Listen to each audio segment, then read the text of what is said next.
And this character is going to be different than like anything anyone's ever seen from me or Forbidden, because I can't show anybody what it looks like because it's a big reveal. Muy buenas noches, Stephanie. Gracias por la oportunidad, por el espacio. Y bueno, yo tenía una curiosidad sobre una dirección de Jatenjor que fue hace muchos años, bueno, no tanto, en el 2016, que es un corto donde hiciste a Abby. Esta historia es interesante porque habla sobre lo que es el empoderamiento femenino. ¿Qué recuerdas de su debut y también de su experiencia? Buenas noches, muchas gracias. Oh, muy bien. Perfecto. I don't know if it's perfecto, but it's what you're going to get. Perfecto is perfect. And yes, Jhon is going early in your career, back in 2016, in which you appeared in the short film We Were Never Here from Ron George. What are the memories that you got in this production? Are the message that this short film can leave to the audience, to the female audience also, because we think that this short film deals with empowerment. But tell us about that work early in your career. Absolutely. So that film, even though it was developed back in 2016, it was released recently, and it's going to become a feature, which is really exciting. So I'm a part of that as well, but it's part of the bigger picture. So how it all started out was my husband and I, who's my real husband, by the way, Rick Dutro, who's also a fellow actor and an amazing human being. He and I were contacted by Ron George, and he runs the Cleveland 48-Hour Film Project. And he said, hey, I have this script. I want you two to play the husband and wife. And I said, oh, that's going to be such a stretch. Like, I hope we can pull it off. And he said, no, I want you to do this, but it's all about home invasion.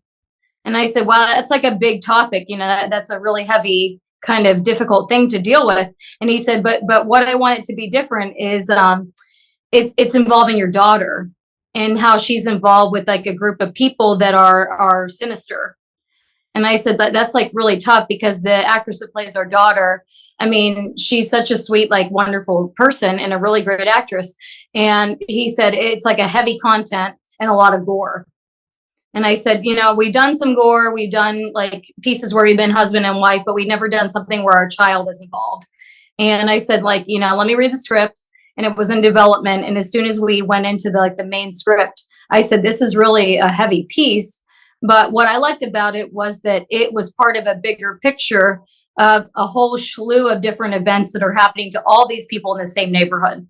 So he said, like, do you mind reading it over and coming over in March? And March in Cleveland is kind of like a mixed bag, kind of like how Pittsburgh is getting this like snow blast tomorrow of this like 0-degree weather and ice and snow, and it's going to be terrible. So we went over there and filmed it in one night. And when we were driving back, it was like the Snowmageddon, and we almost didn't get back to Pittsburgh. It was that bad. We almost turned around and said, like, hey, we're going to stay with you guys. And so we filmed it in an 8-hour period, and it was like 12 pages or something like that. And it was festivaled 3 times. And then he said, you know what, that's super strong. I want to do it for a feature. So that was huge. Hizo parte de un proyecto como hacer un corto en 45 horas. Ahí está el esposo, que de hecho también hace el rol del esposo en el corto. Es un tema muy fuerte, es home invasion, pero invasión de casa, pero como secuestro de una hija. Hay mucho gore, de hecho.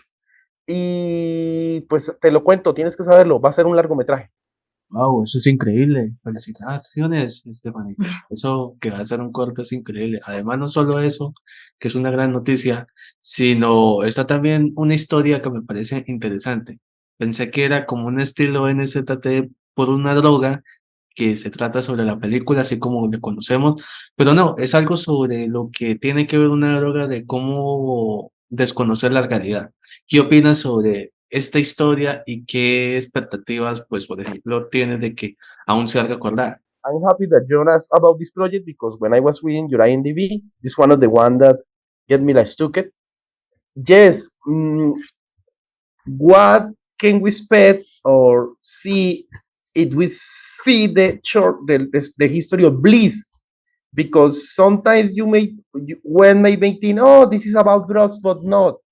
I think it's more than that. Tell us about Bliss, please. I want to know about Bliss, Jhon, also. So one that I think that Jhon would enjoy, or at least that I feel is worth a watch, is if you're a big fan of found footage. All right, there's one that I did. It was one of my first projects that was produced. Well, I should say it was filmed back in 2018 and was released. It's called Redwoods. All right, it's feature film. It's very similar to Blair Witch, but it has a twist because my character, you don't know my take in what's happening in the story. So I have my own point of view, which is my own cameras. There's actually 5 different cameras going at one time. And at the end, you find out I'm not who I originally said I was going to be. So what I think is interesting about that one is I had to play something that was not like undercover, but sort of you didn't know my intentions in the beginning, and then once you did see them, unfortunately they sort of were my demise. So there's why I didn't necessarily make it to the end. But the film itself had high production quality. It was a $500,000 budget. It was done in a forest, like very close to my hometown of Butler, PA, and it was done by a production company that did it over 20 days, and they actually hired like a pyrotechnic person to blow up a house that they built so that this production could be realistic. So I think of all the things I've ever done, that's what I think that, as like someone listening to this podcast, I'd say watch that on Amazon because it's awesome. It has a lot of gore. It has a lot of like interesting action scenes and a lot of pyrotechnics. It's a really cool movie. People need to know. In fact, I was watching the pictures of Redwoods. Yeah, it has great value production. And Yes. I can imagine that house because I just watched it and it's beautiful. Been blowing up. Okay. And it was one of my first films. It was my first feature, I believe. Well, what was my second? Because I did one called The Painted that's available for free. And I played an abusive and terrifying mother that was so evil. Like she was just an evil, terrible woman. And that was really fun too. And where we can watch that other one for free? When? That's for free. I can send the link. Yes, if you want, I can send it to you. I can send it to Jhon. I don't mind like either. But it's called The Painted, and I have a small cameo. It's in the middle of the film. But let me tell you what. I have these glasses on. I have a crucifix. I mean, I totally am not myself, and I am an evil bitch. Like it's like, watch out. Yeah. I will translate. Jhon, nos recomienda una película. Está en Amazon. Obviamente promocionada, se llama Redwoods. No sé si tenías preguntas sobre ella, pero te tengo que contar, Jhon, fue una buena producción. De hecho, si ves las fotos, esa casa, no lo dijo, no hace spoiler, esa casa fue explotada, o sea, hubo un equipo de pirotecnia, se maneja con 5 cámaras, lo que es una locura. Dice que sabe que nosotros en el canal, y eso le agradecemos, por cierto, vemos producciones de terror. Dice que esa es una producción que hay que estar pendiente, está en Amazon. Y es su segunda película porque nos va a pasar el link y hay que agradecerle de The Painted. En The Painted ella es un cameo como una madre malvada y nos la va a pasar. Entonces, agradecele. Bueno, gracias de hecho, y también la vamos a ver en Amazon. Creo que sí la vi en Amazon, si no estoy mal. Y no solo eso, pues preguntarle sobre esa producción porque el director es de una historia llamada Undertakings. Es algo distinto sobre mafia y todo eso, pero también le quiero preguntar sobre, ella denomina, bueno, en esta historia, lecciones sobre el cine, hacer cine dentro de una película, dentro de un cine. Eso es algo muy, también que hemos visto últimamente. Yo quiero preguntarle sobre cómo fue el poder experimentar esta experiencia y también sobre qué aprendió estar bajo su concepto como cinéfilo. En Redwoods. En Luminous Dream, en esa que te dije lo último, y que cómo fue también la experiencia en Redwoods. Oh, I understood Luminous Dreams. That makes me so happy. Yay. And in fact, before you answer, yes, the question is, because Jhon saw it, I don't, sorry, because I only translator, while we watch it. Okay. You're doing very well, by the way. Muchas gracias. No, gracias a ti. I think this movie is like we can call a meta movie because it's like movie inside the movies. So yeah, how do you feel being part of one production? And I know that that production makes you happy. That yeah deals with this subject or metafiction. I don't know what Luminous Dreams makes you happy. Tell us. Why Luminous Dreams makes me happy. Okay, so the topic is truly important for us indie filmmakers. All right, so all of us are trying to achieve the same common goal, which is to have our films be seen and to be enjoyed by the next generation. But sadly, what we see is multi-million dollar, if not billion-dollar projects that come out that are on multi-screens that don't have the same feel-good quality. So like my husband again and I play husband and wife. Rick and I play it's Luke and Kate Trimble. And the premise of it is our movie theater is bankrupt. We can't operate. We can't stay open because we don't have the money to fix our projector that has since broken several times, but is permanently broken when we've had a screening. And the people sitting there are like, we're not supporting you. We're done. Like, we tried to help you. We're here. It's around Christmas time. Sorry, but we're done. And so they walk out, and a gentleman walks in who happens to be from that same hometown that has nostalgia in that movie theater and says at the end, because he hears Rick's story of how he and I bought the theater. We did everything that we could. We put our time, love, effort into that place. All of our time. Basically, we spend 24/7 there as much as we can, and we still can't keep it open because we can't afford it.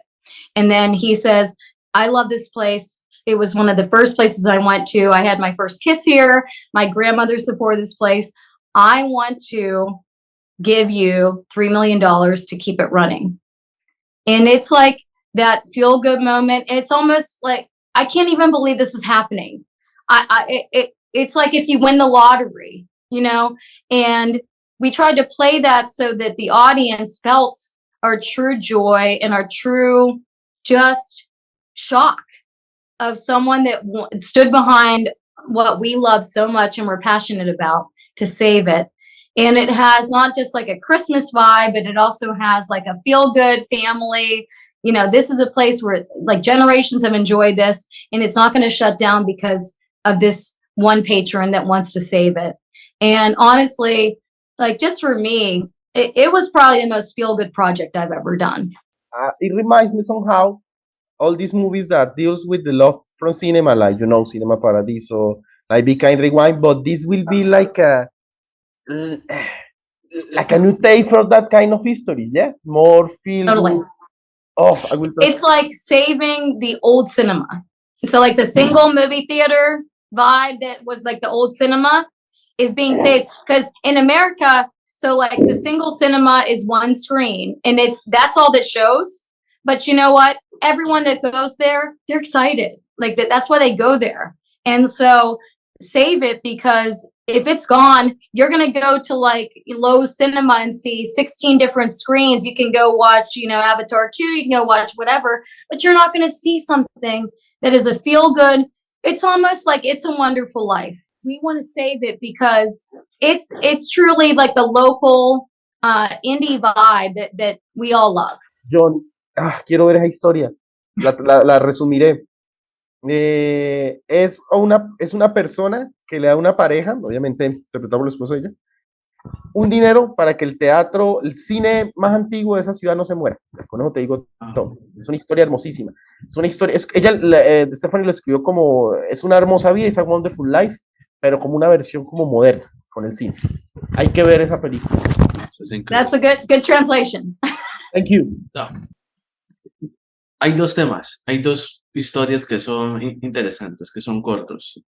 Está la de Escape to Confluence y Virus. O sea, vamos por partes. En esta primera parte habla sobre lo que es la parodia de los ovnis, pero yo quiero saber cuál es su concepto sobre qué pasaría si en el futuro todas estas películas, así sea de pronto parodias, se vuelvan realidad y den la información real de que existen y todo eso. ¿Qué opinión tienes al respecto sobre esos temas y también sobre ¿Cuál es la película que más desea ver en este mundo que está prohibida? Porque Virus se trata sobre un virus informático, pero también descifrar qué tipo de película quiere ver. Daré primero la primera. ¿Listo? Ajá. Okay, two questions, but starting with the first. Uh, uh, and it's about escape to confidence. We know that deals with UFO.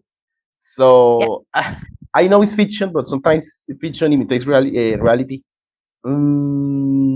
Okay, John, que si cree que esta trama se haga real. Puede ser que muchas personas tratan de, pues, satirizarla, pero ¿qué opinas si cuando ya descubramos de que están con nosotros y eso así Okay. puede suceder? Yeah, I understand now the question. We know that sometimes people laugh about the UFO, but what happened if maybe it's real? I don't know what It's a true story. It is true. say. It. Okay, so Escape to Confluence. That was my first feature role. So when I said that I had one prior to The Painted, that was Escape to Confluence. So I'm Lieutenant Susan. I'm a militant woman who is part of the discovery of a UFO landing in a place called Confluence, which is actually in Pennsylvania.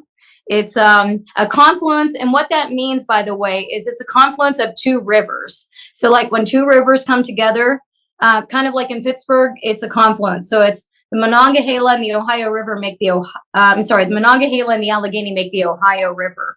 So it's a confluence of rivers. So in a place south of there is a confluence of rivers where there was literally a military bunker or like a military installment that found that there was UFO.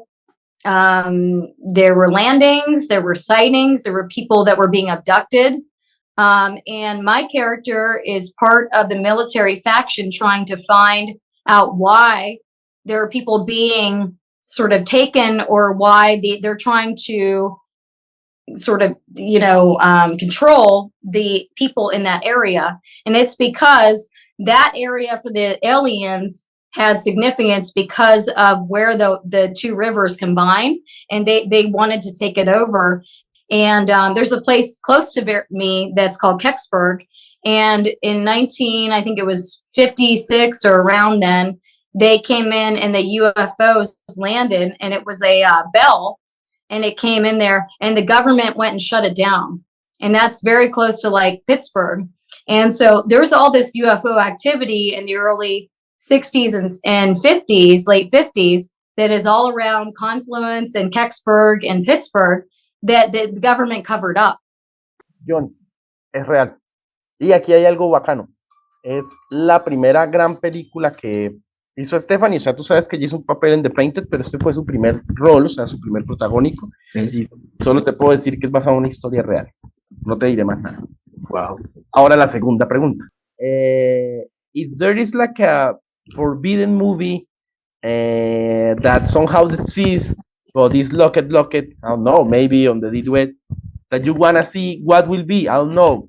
Like, I really need that this kind of movie or this movie be seen, but somehow it's forbidden. I don't know. It's a crazy question, but go ahead and just talk about virus. Okay, so forbidden movie. All right. I would say one that you'll be seeing in 2023, okay, is the concept is very interesting. The movie is called Treaters.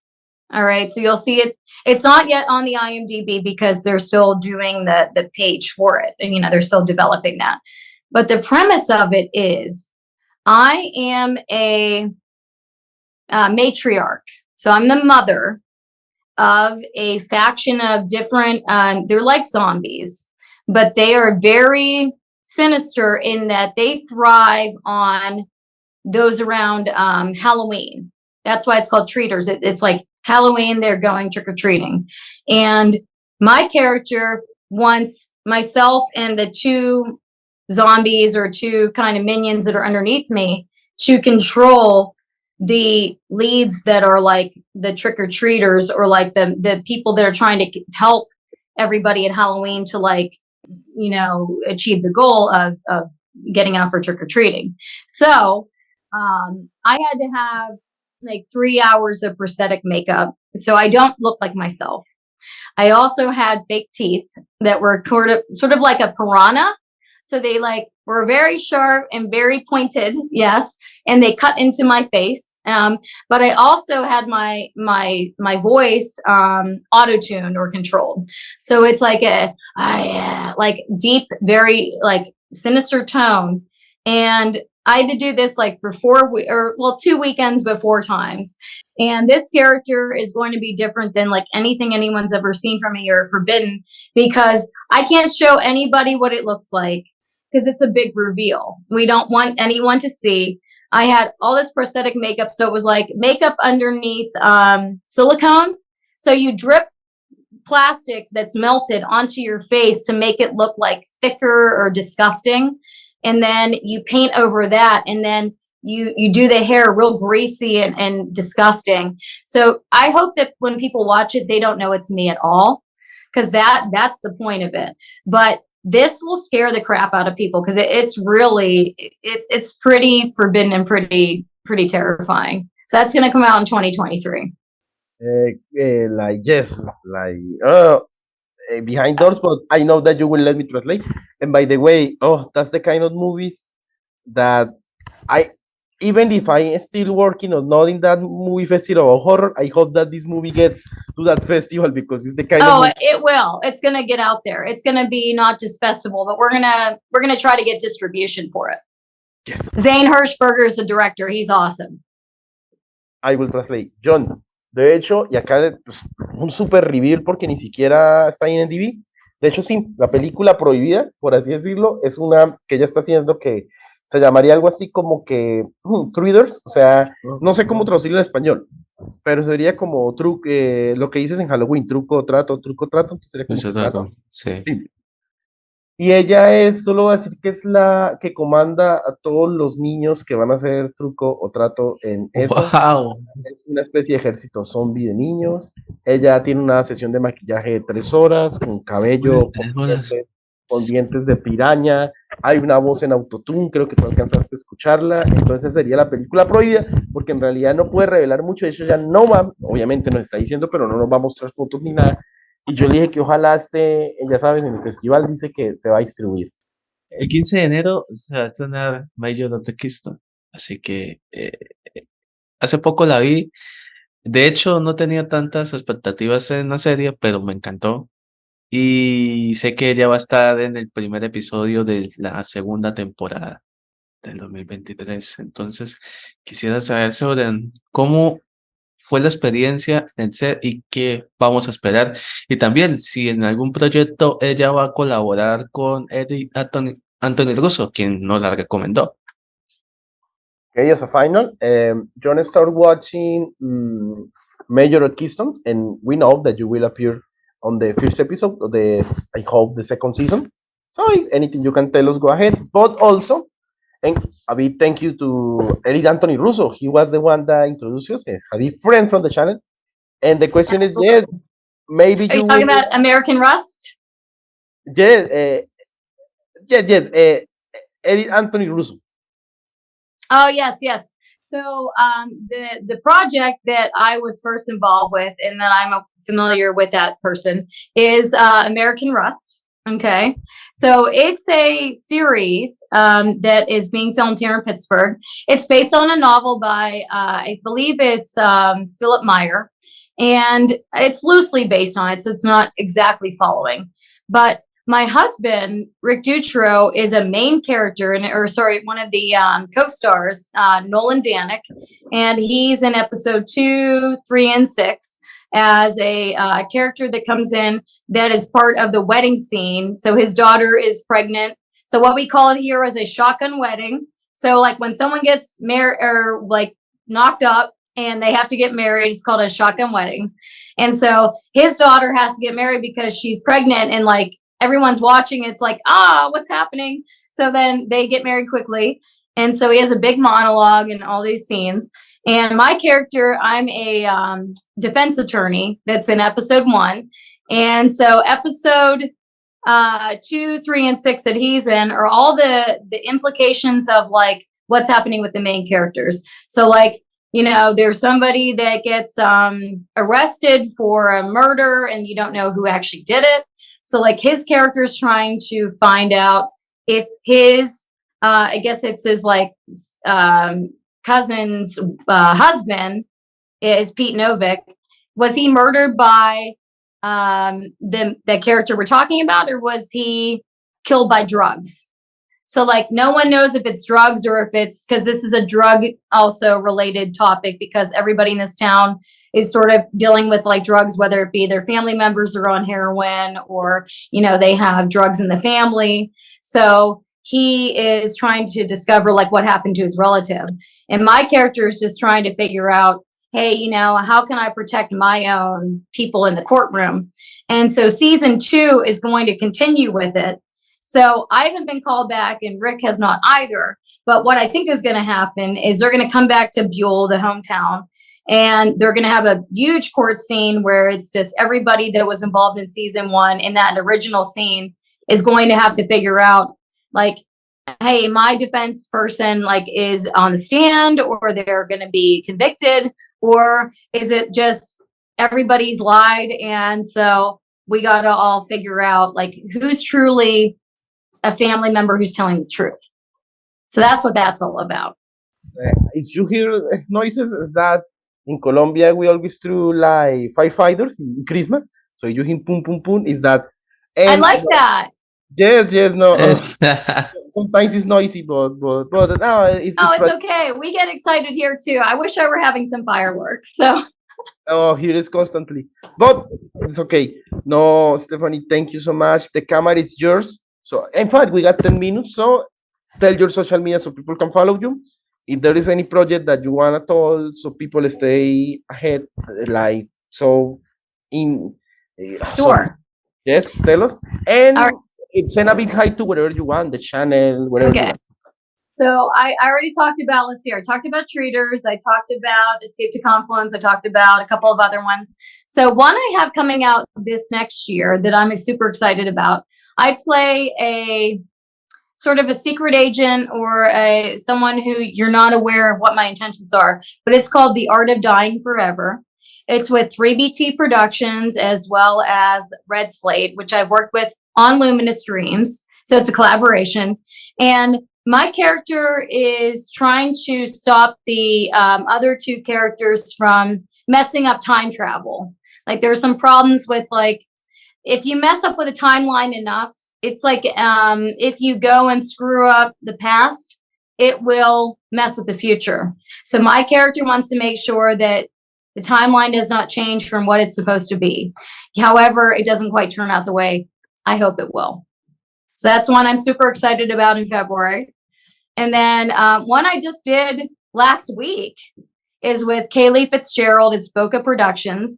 The project, there's 3 of them. So I played 3 diverse characters. They're all proof of concepts, but they're also all pilots for her mega deck. And the main one I want to talk about was Aunt Carr. She is both an aunt and a police officer that's caught up, kind of like a Mayor of Kingstown vibe. Like, that's one of my favorite shows. I love Kate Winslet. But she's caught between her obligation to being a police officer of 25 years and being an aunt that is part of her family's part of a criminal investigation, both a arson and there's like 3 or 4 homicides. So she's part of that, and she wants to protect her niece, but she also has to be very careful because she could lose her job. And she also is hard, like it's a hard situation for her because her niece is like going to have to come into her life now full time, and she's never had that. So that's a huge thing. And then I played a major bitch. I'll just say that.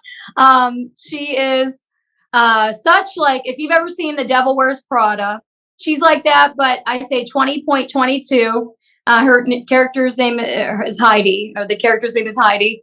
And she is the boss of, well, Peyton specifically, but she doesn't care that she's been in a major car accident and is like not in good shape. She has a project. It's a work-life balance project. She needs done. So she just says like, I don't give a crap about how you're feeling. This will be done. And she's totally terrible. And that was really fun too.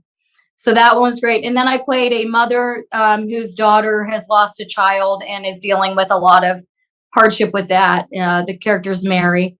So I truly appreciate like Kaylee and Bouquet Productions for like giving me that opportunity to play 3 characters in a matter of like 3 days. So that was done, and it's going to be a pilot series, hopefully, that gets picked up. And then I guess one more, I'm doing something called Until We Meet Again, which is with my good friend and amazing director, writer. His name's Darrell Pooley, and he's doing this. It's probably in like late spring, but I play the mother, and my husband, Rick, plays my husband again. The characters are Wade and Talia, and their son has died, and he is going to be giving his best friend the gift of his lifetime, and we have to be part of that at the funeral. So that's a really heartfelt piece that I'll be doing that I'm super excited about. And I think that between all of those, there's one more. I get to play a real estate agent. I am a real estate agent, so that kind of works out in Adam Morgan's project. It's untitled, but it's with a good friend of mine, Taryn Hart, and we play, she's a seller, I'm the real estate agent, and that it's about someone that comes in the home that's sinister, that doesn't necessarily have good intentions about buying a home, that we end up having to fight for our lives. That's it. That's all I got. No, but please tell your social media so people can follow you. Go ahead. Okay, thank you. So Instagram is the official Stephanie Swift, and I'll spell it out, StephaniesWift. All right, so Facebook is just Stephanie Swift, same spelling, obviously. I don't really do Twitter and the other stuff, but my YouTube is Stephanie Swift as well. So same, StephaniesWift.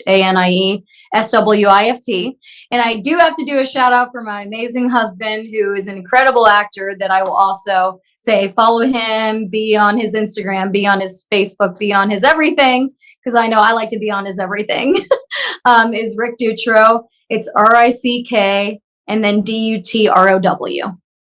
By the way, Rick is so welcome here, but we are going to take a picture so we can share to the social media about this interview. So, Of course. Reed is more than a guest here, and this is your house now, Stephanie. Thank you so much for being here. I let Jhon tell Jhon, ¿qué quieres decirle? Dime. Un fuerte aplauso. Bravo. Thank you so much. It was amazing. I can't thank you enough. And let's do it again. And also, if you ever want to talk to my husband, he would love to talk to you as well. So if you want to reach out to me, I'd be happy to coordinate that. And I'll make sure he looks good, because he always does. But, you know, I'm a little biased. I will tell Jhon, habla con Stephanie para tener acá Reed. Y no, buenísimo. No sé, yo soy muy feliz con esta entrevista. Thank you for talking. Now I will say here live, share and I hope Jhon uploaded the interview from Camila Lobo Guerrero. Oh, she's please. Most amazing woman here, and believe it. Oh, thank you. Thank you, Andres. Thank you, Jhon. And also have an amazing, I guess I'd say, let's see if I can do this. So it's a muchas gracias. Feliz año nuevo. Hi. Feliz año nuevo. Feliz año nuevo. Thank you so much. Bye, ciao. Gracias. Right. Take care. Good night. Weekend. Thank you.